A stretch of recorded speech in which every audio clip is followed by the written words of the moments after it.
Fala galera que acompanha Musical Filmes, eu sou o Bruno. E eu sou o Ulisses. Ulisses, a gente já falou de um cara chamado Sam Raimi aqui, no nosso terceiro episódio da nossa saga, quando a gente falou sobre o Homem-Aranha. Exato. E esse Sam Raimi, ele inclusive fez a trilogia do Homem-Aranha do Tobey Maguire, e tem outros filmes no seu currículo, e um deles é o que a gente vai falar hoje, que é um filme que ele é um personagem que...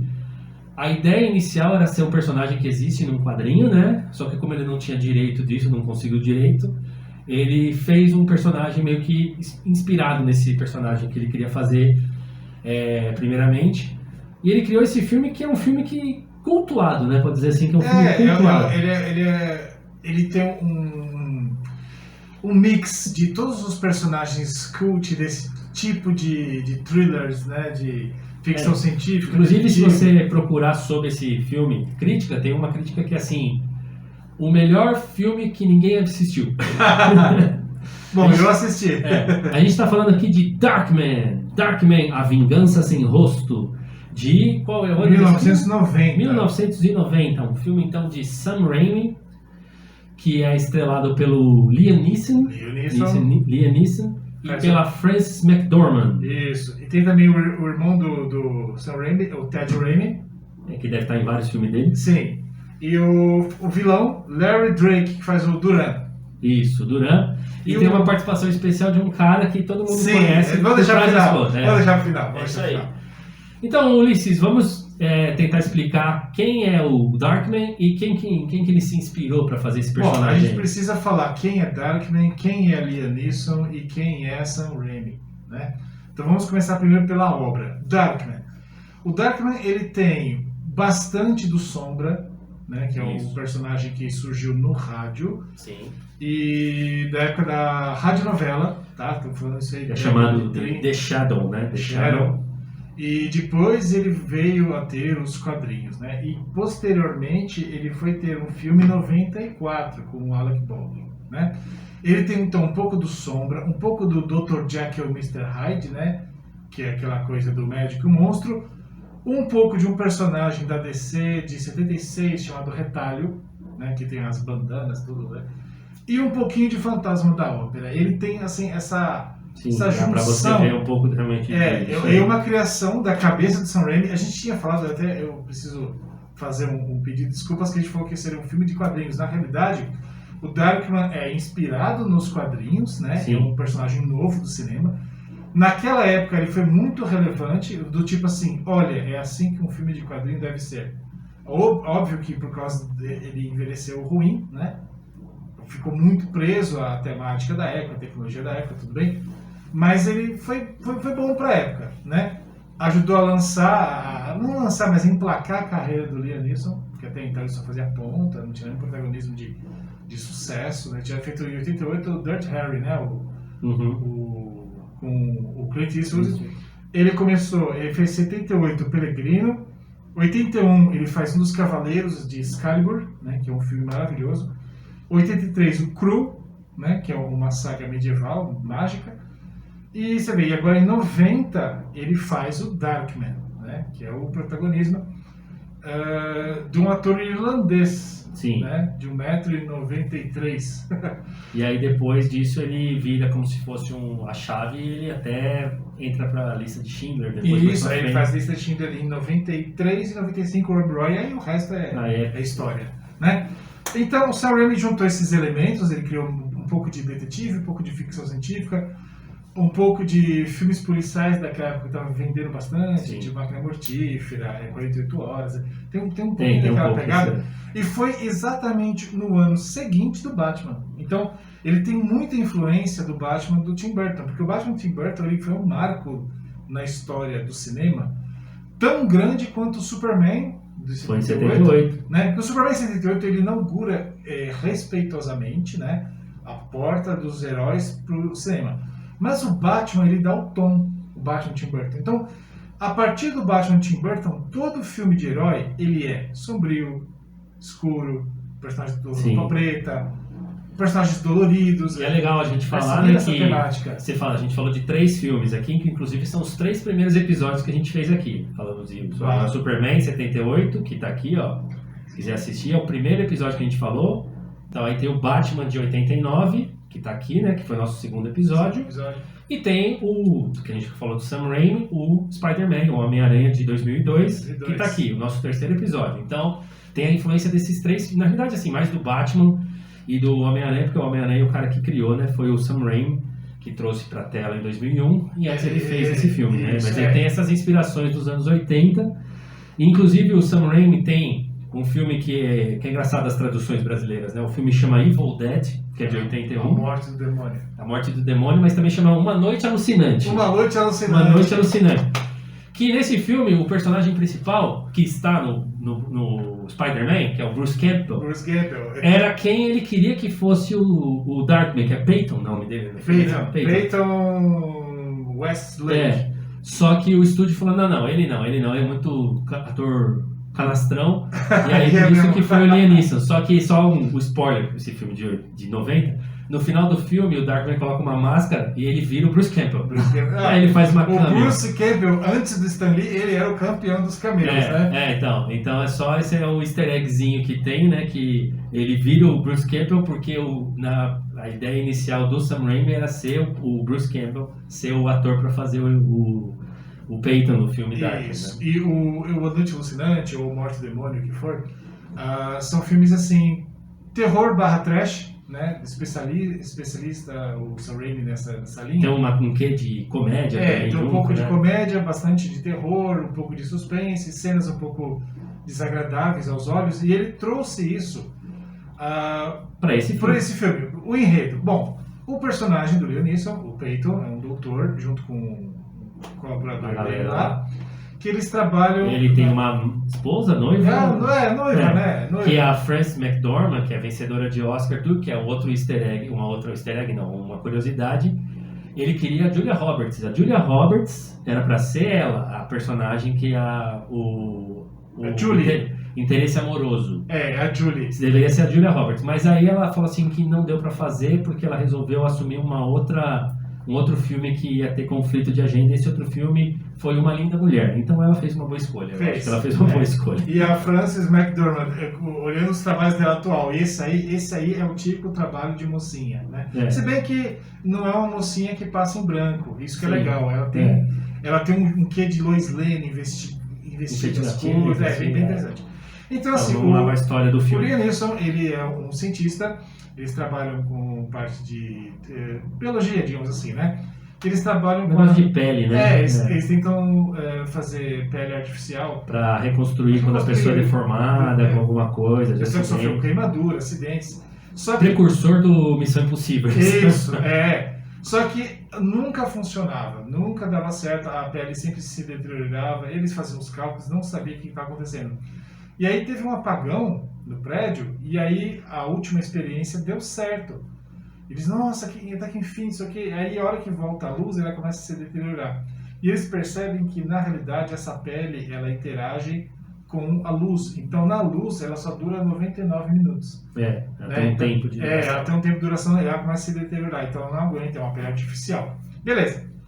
Aí corta um pouquinho disso aí, e é mostrado o vilão, né, o Duran, né, que é o Larry Drake, que é o típico vilão, assim, de filme do Tiro da Pesada, do Robocop. É aquele cara, assim, que caricato mafioso, traficante de drogas, que o cara manda na cidade inteira, e tem aquela voz, assim, do tipo, o que manda aqui, essa cidade é minha, que não sei o quê.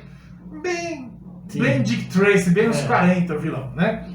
E eles têm um esqueminha com uma empresa, e a empresa onde trabalha a Julie, e a Julie estava olhando os documentos do patrão, e ela descobriu um esqueminha ali.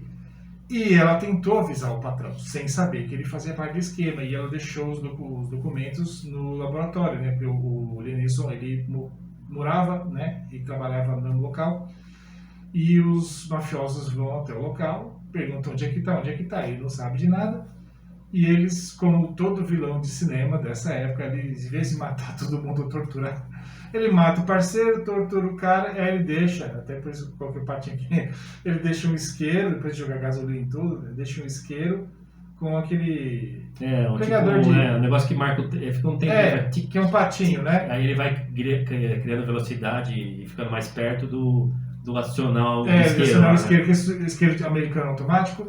E aí explode tudo, né? Então dá a entender que o rapaz morre, o funeral. O Peyton morre. Né? O efeito do funeral mostra a moça chorando. Ele morre, ele morre, né? E depois ele é achado, né? É achado por alguém, não lembro. Ele é achado por ele é meio que considerado, porque não tem documento, nada. E ele tá todo queimado, deformado. Ferrado. E ele ele é levado ao hospital. Com a cena, o Sam Raimi faz uma similar no Homem-Aranha 2, né? Que é quando o cara é achado, eles vão levar para o hospital fazer uma cirurgia, parece um açougue local, sempre um hospital escuro, né? Sim.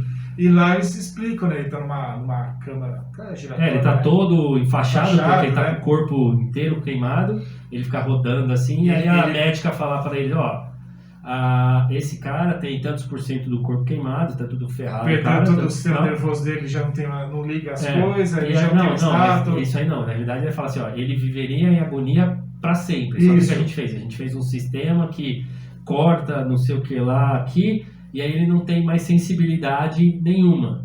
Aí ela pega, inclusive, se você enfia um negócio nele, ele não sente nada, e o bicho rodando desmaiado lá, né, tal. E aí essa cena que tem o outro easter egg que ele tá de máscara. Sim. O cara, que é um cara que você olha um óculosinho assim, uma barbinha, ele é o John Landis, né? É o John Landis nessa cena. Eu não lembro o que é o John Landis. John Landis, que é o easter egg que eu ia falar. O John Landis, pra quem não sabe, ele é simplesmente o cara que dirigiu o Thriller e dirigiu o Black or White, Michael Jackson. E diretor de vários filmes também desse terrorzinho, amigo do Sam Raimi. Legal. Isso e faz essa participação especial. Ele é conhecido como o médico. Tipo, se você olhar o médico é o John Landis. Aí você fala, o John Landis, você pega pela cara, óculos, barbinha, ele tá nessa cena. E aí aí ela fala, né, que como eles cortaram isso aí, e essa sensação, e perde a sensação do tato, tudo, tem uma coisa que o cérebro vai meio que compensar, né? Que é a adrenalina. Adrenalina. Ele fica sempre no auge. Então o cara tem agressividade, ele fica mais forte. Porque isso, ele tem força de 10 homens, né? E ele não tem a sensibilidade de nada, né? Então ele não sente dor mais, não sente nada. E é assim que ela vai embora, então tipo, deixa ele lá, tipo, é muito engraçado, né? Porque deixa que ele acorda, tipo, aí ouve aquele barulho que o cara morreu, né? Aí quando volta, não, ele fugiu da onde ele estava todo ligado. Aí ele começa a andar pela rua, aí lembra bastante o Fantasma da Ópera e também o Médico e o Monstro, e também um pouquinho de Frankenstein, né? Sim. Que ele começa a andar com as ataduras na rua, as pessoas se assustam, porque, o Leonício é grande, né? Ele tá com aquele monte de atadura deformado. Sim, parecido com que o Ulisses fez aqui. Nosso pequeno Liam. E aí ele encontra com o Francis, só que ele não consegue falar. E aí ele olha pra ela e fica... Ela toma um susto e corre, e aí ele percebeu que nem conseguia chegar perto dela. Ele volta pro laboratório, começa a mexer nas coisas dele lá, e aí, como o subtítulo em português falou que é a vingança sem rosto, ele cria um plano para ir atrás de um por um, né? E aí ele faz uma coisa bem estilo... Aquele filme do Schwarzenegger, que ele carrega o tronco aqui assim, ó.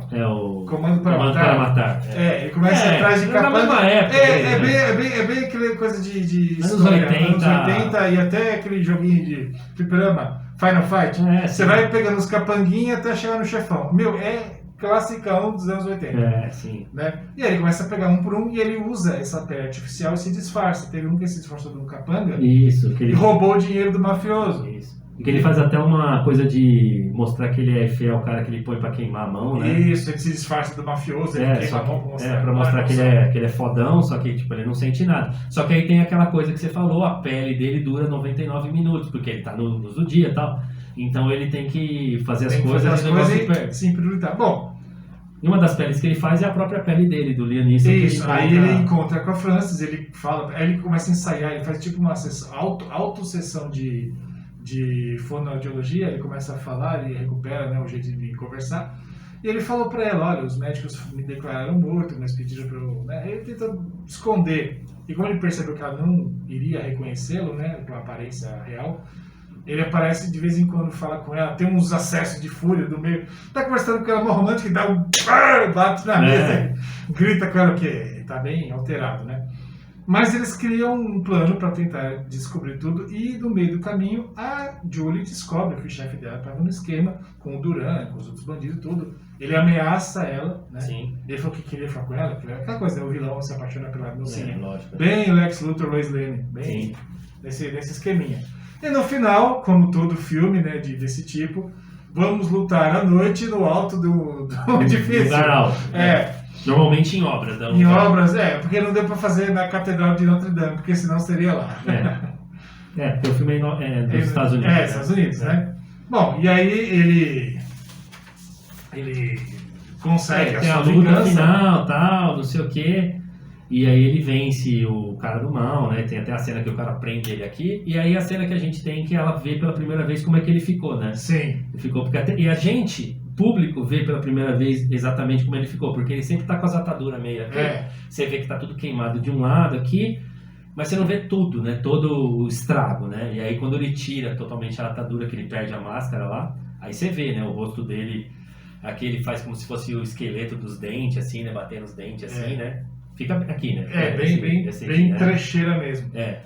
E aí ele vence e depois tem aquele famoso clichê também do casal, que ela... Tipo o Deadpool, né? Do Deadpool, que ela fica, não, deixa eu ver como é que tá. E ele, não, eu não sou mais a mesma pessoa, não sei o quê. E ela fala, não, a gente pode tentar fazer isso e tal. E aí ele faz o último discurso que ele faz, ele fala assim, mas quando eu tava mexendo, procurando meu rosto pra voltar a ser quem eu era, eu percebi que eu já não era mais a mesma pessoa, e não sei o quê. Aí ele foge dela, né, deixa ela sozinha e foge. Ela vai meio que atrás, só que ele vai ganhando distância, ele vira, ele puxa uma máscara e põe. Aí que vira o cameo do Bruce Campbell, que ele vira o Bruce Campbell, porque ela entra na multidão. E aí uma das pessoas é o Bruce Campbell olhando pra trás, vê ela de longe assim, né? Que ela não sabe mais que rosto não sabe que é o rosto dele, né? E ele percebeu que não poderia dar pra ela o que ela precisava. A narração final dizendo assim, né? Tipo, eu vou, não sei o que, joguei lá, eu serei o cara sem rosto. Eu serei a vingança, eu serei a noite, eu sou Darkman. E abastecido pela trilha sonora do Danny Elfman. Né? Porque o Danny Elfman, ele fez o... Do Batman, né? Batman. Eu não lembro se eu falei no filme do Batman, mas é bom a gente relembrar. O Danny Elfman era vocalista e compositor da banda Oingo Boingo, uma banda pop dos anos 80. Sim. Basicamente um pop rock eletrônico. Sim. E aí quando ele é contratado para fazer o Batman, ele se mostra um compositor... Absurdo, tipo, de trilha nível John Williams, básico. Nível John Williams. Compositor mesmo, e ele contratou a Orquestra Filarmônica de Londres. Então ele deu um salto na carreira dele e a partir daí todo filme de herói o pessoal chamava ele. Tanto que o Sam Raimi repete no Homem-Aranha. É o Danny Elfman de novo. E fica bem... É um clichê de cinema noir, né? Uma coisa mais dark mesmo, por isso que é Darkman, né? E ele até gerou uma sátira, né, da Disney, o Darkwing Duck, que era bem parecido, né? E é uma coisa que, tipo, eu não lembrava, eu juro pra você que eu não lembrava, que ele teve duas sequências. Só que aí trocou o elenco. O Sam Raimi só tá no... Liam Neeson foi pro Lista de Schindler, aí não dá mais pra... Porque esse filme aqui, ele tem um orçamento de 14 milhões de dólares, que não é tão baixo assim, até pro padrões da época, mas é baixo perto das outras coisas, né? E ele gerou uma receita de 48 milhões só nos Estados Unidos, né? Porque eu não lembro se chegou no cinema aqui. Aqui eu assisti na televisão, eu era garoto, eu tinha 10 anos. Não deve ter ido para vários países no cinema. Então, mas que gerou uma boa receita e consequentemente teve as duas sequências, que não é mais o início. Não é a mesma coisa. Inclusive, na época o público estava sedento por esse tipo de cinema que não tinha, né? Na época não tinha nem tanto de herói. E nem tanto dessa vertente que seria mais da fantasia urbana, né? Não era tão comum. Acho que a última coisa que tinha sido feita desse tipo, sem ser o próprio Batman, acho que era séries de televisão. Principalmente aquela Bela e a Fera com o Ron Perlman, de 87. Então esse filme, ele acabou virando um cult assim, da época. A gente comentava na escola, tá? Era mais ou menos... a mesma coisa que hoje a Marvel está fazendo, né? Sim. E as sequências eles trocaram, eu não consigo pronunciar o nome daquele ator que fez o Imhotep na Múmia. Sim. Ele que faz o Darkman no 2 e no 3. O Durant volta no segundo, né? Tipo, ele não morreu, está vivo. Mas ele assim, cai, né? O negócio que ele cai, assim, você não vê o corpo dele morto. Tanto que o 2 chama-se a Vingança de Duran, o Retorno de Duran, uma coisa meio assim. E o terceiro é Morra, Darkman, Morra. É aquelas coisas de vamos tentar manter a franquia viva, nem que seja por aparelhos, né? Mas não foi pra frente.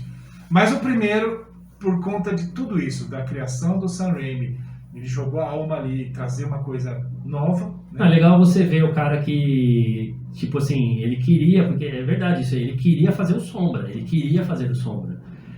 foi meio que uma criação meio que na base do tipo, vou ter que criar porque eu não posso usar esse personagem. E nessa época não violava direitos autorais, isso era mais ou menos uma inspiração. Você vê que não era... mas ele queria fazer o Sombra. O Sombra, da história do Sombra, é como se fosse o Zorro, assim, né? Meio uma ideia do Zorro, porque é um cara que é milionário e age como um vigilante, assim, né?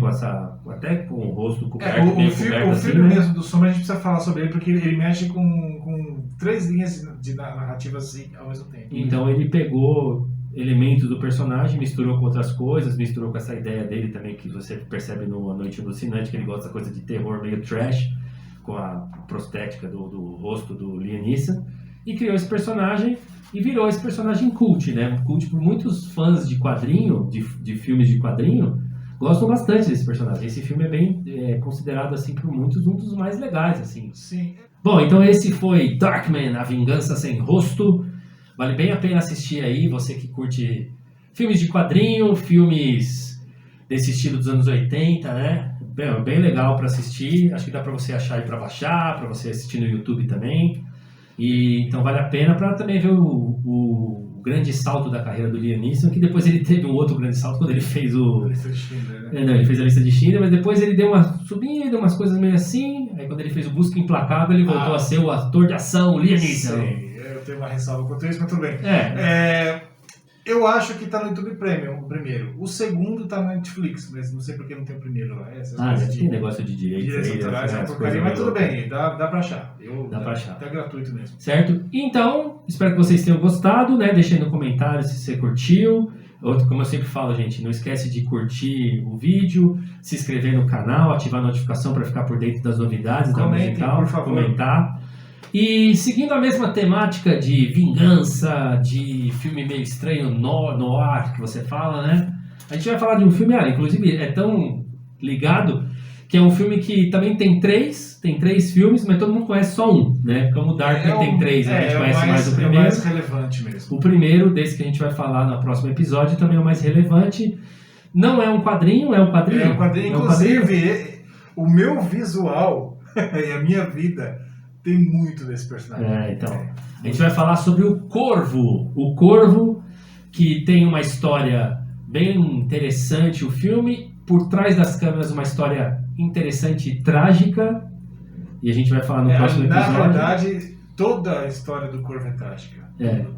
E a gente vai entrar em detalhes no próximo episódio, então, tá? Então, espero que vocês tenham gostado desse episódio. E a gente se vê no próximo Musical Filmes. Valeu, galera. Valeu, Ulisses. Falou.